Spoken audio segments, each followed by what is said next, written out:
Cocktail Sessions, educational and inspirational talks from experienced startup founders, entrepreneurs, and thought leaders. So as she mentioned, my name's Evonne. I am going to do a little drawing as we are here tonight because I've been both an artist and a programmer for over 30 years, and this is a bit of how I work. I've never graphic recorded for myself, so this will be an interesting experiment. So, as I mentioned, I started when I was 6 years old. I was a programmer, I was an artist, I was also one of the world's worst asthmatics. Had to carry a breathing machine to school every day. I was super popular. Yeah. So when I started my first company, I ended up working with my husband to start a special effects company. And we build wearable tech and robotics and spaceships and swanky things for sci-fi movies, tours, space travel. This is great until you're trying to breathe in those fumes. And then you realize, like, oh no, this is not a healthy work environment. And it's very difficult to make fabrication a healthy work environment. So I began to hack my systems to figure out this whole wealth thing. And I love that term, wealth, because it speaks to something beyond the value that we create monetarily. It speaks to the value we create within ourselves. Now, I'm used to dealing with new code, technology, right? So all of the things that we put together in order to make an interactive piece work. But when I started hacking myself, I realized I needed to go from all of that new code, all of those things that I had worked with in different programs, to something that was more like old code. And now old code, it could take the form of yoga, herbal medicine, the human technologies that help us figure out how to effectively work together, the connection points, the energy. Now, I went to Singularity with Amy, and in that time, I met my fantastic co-founders. And we were challenged by a number of our personal hurdles. For me, it was asthma. For some of my team members, it was helping Amy get to her appointments and figuring out how are we going to have a startup when we couldn't afford health insurance. How are we going to figure out how to hack all of these systems and bring the old code and the new code together in a way that made sense for us? So we began creating Edify. And Edify, we looked at all of those tools that people use for survival, right? Because for most of our lives, we've figured out how to share the most basic information for survival. But we want to do more than survive. We want to thrive. And there's all that information out there, but we often don't know where to start or where to go. So we began to create experience-based learning tools. What we saw out there was a ton of information that worked with assessment, right? So if you look at any educational technology software right now, it's talking generally about how to assess your efficacy, which is great. People care about all of those wonderful assessments and being able to say, okay, I made it to the 98th percentile in this time. It's great for gaming. It's great for some types of motivation. But when you ask someone what really motivates them to learn a new skill, it's often ephemeral or experiential. They went to a museum and they saw this amazing thing, or they went to downtown Vegas and they saw the downtown project and the container park, and all of a sudden they wanted to build container parks everywhere. The experience is often what changes us and motivates us to do something new. But we don't know how to value the experiential learning, the same way we often haven't learned how to value the health and wealth and well-being and vitality that we bring into our organizations. So instead of assessment, we began to look at experience, right? And experience is the old code. This is what people have been doing forever. This is the stuff that we've been sharing from our grandmas, right? Like, here's how to can your vegetables. Here's the farmer showing how to do the farm just right so that the yield is perfect. We've been doing this as old as time, but we've forgotten sometimes how to pass those pieces through. The experience points get lost. The herbal medicine gets lost. The living stories that we live every day often get lost from generation to generation. So we were looking at the connection points and how do we make it easier for people to learn any skill they want. And we saw, okay, well, you have to connect the meetups and the hacker spaces and all the places that people go to be inspired with the classes, the videos, the ways to assess so that you can say, wow, you know, I just spent 100 hours learning this skill. Here's how I put it all together, and here's my code.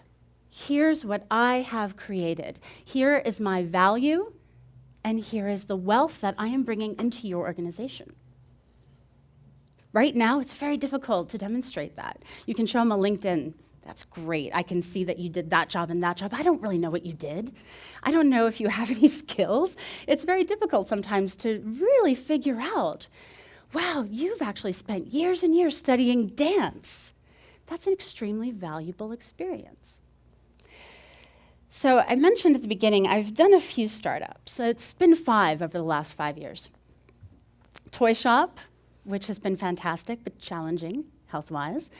Edify, which I used to begin to hack my own personal health systems, while also figuring out how to hack entrepreneurship. Like Amy, we've also been bootstrapping, and most recently we've been calling it pie strapping. Pie strapping has worked great. We started a little startup camp at home. We started baking pies and inviting our advisors over. It's working great. We started another company just this last month, and you'll meet one of my co-founders tomorrow. She's building cuddly robots for kids that are storytelling. So you can download new apps into them, and they'll be able to put your child to bed at night with the books and have that interactive, voice-controlled story experience so that even if you can't be there, there's someone to read a story to your child at night. It's really fun. And through those pies, we've been able to get team members from Mattel and The Simpsons to come along and say, yes, we want to be a part of this. And so there's always a way to be resourceful, use your experience, and create something that's very human. Because at the end of the day, you want to create an opportunity for people to play. The code, all of the code, play is what creates code. This is distracting me. I'm going to get rid of it.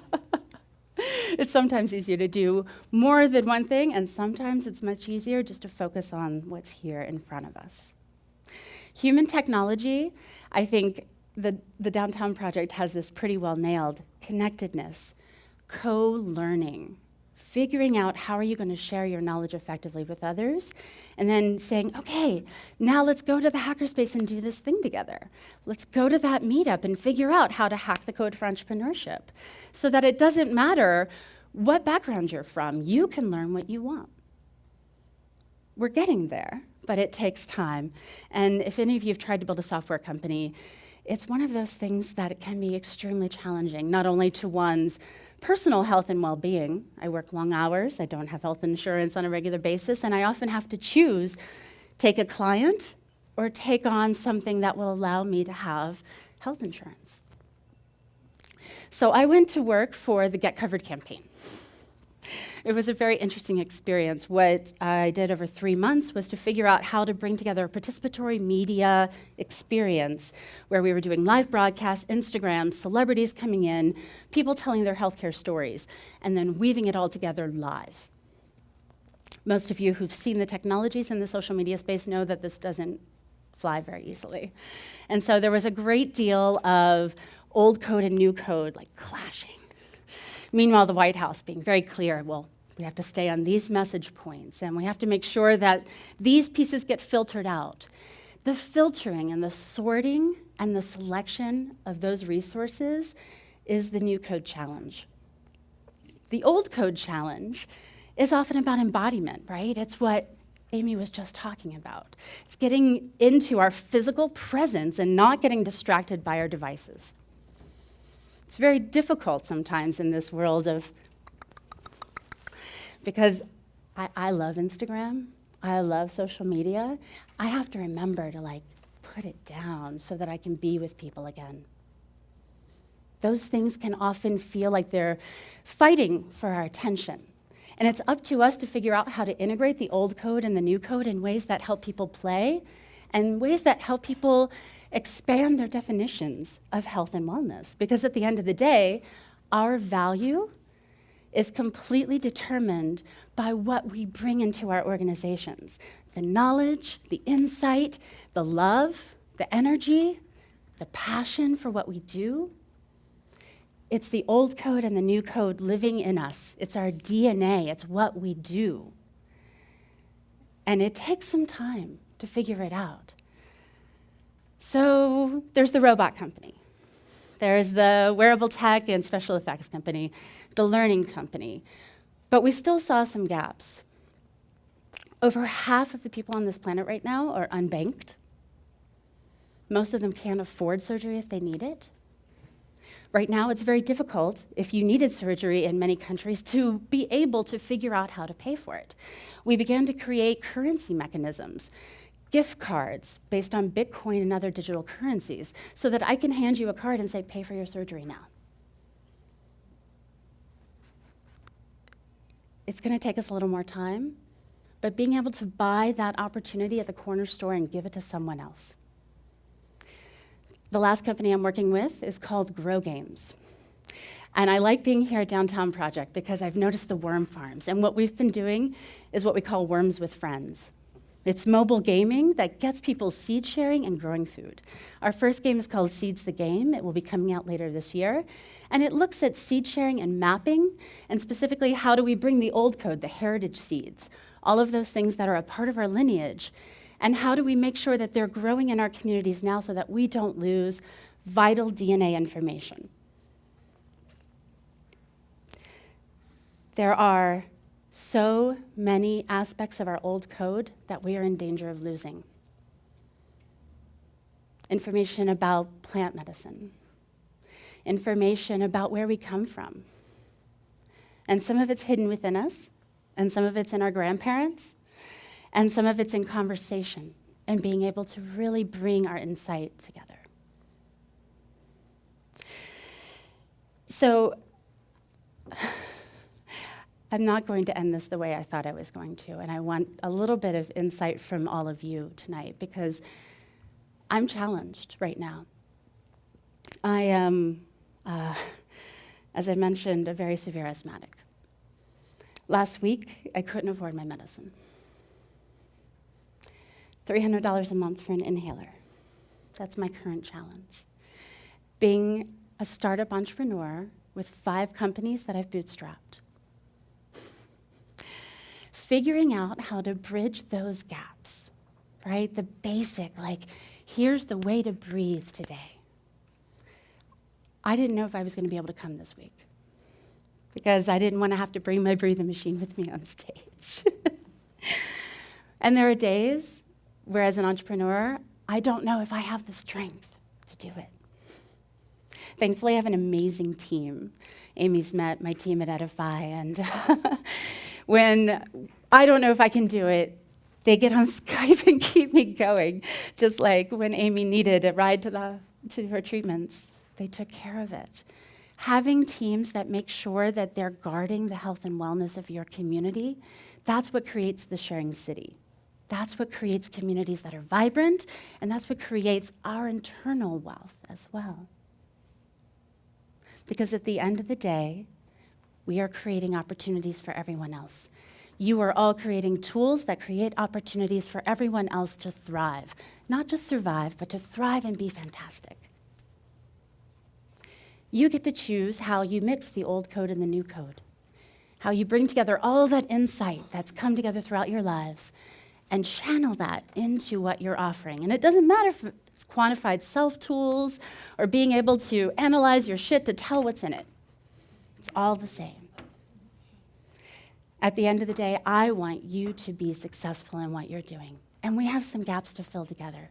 So over the next 24 hours while we have this Health Tech Women, I hope that we can have that conversation about how do we continue to bridge these gaps in old code and new, in knowledge sharing and insight, and how do we make the most basic tools available so that entrepreneurs like me don't have to worry about where's the medicine coming from this week.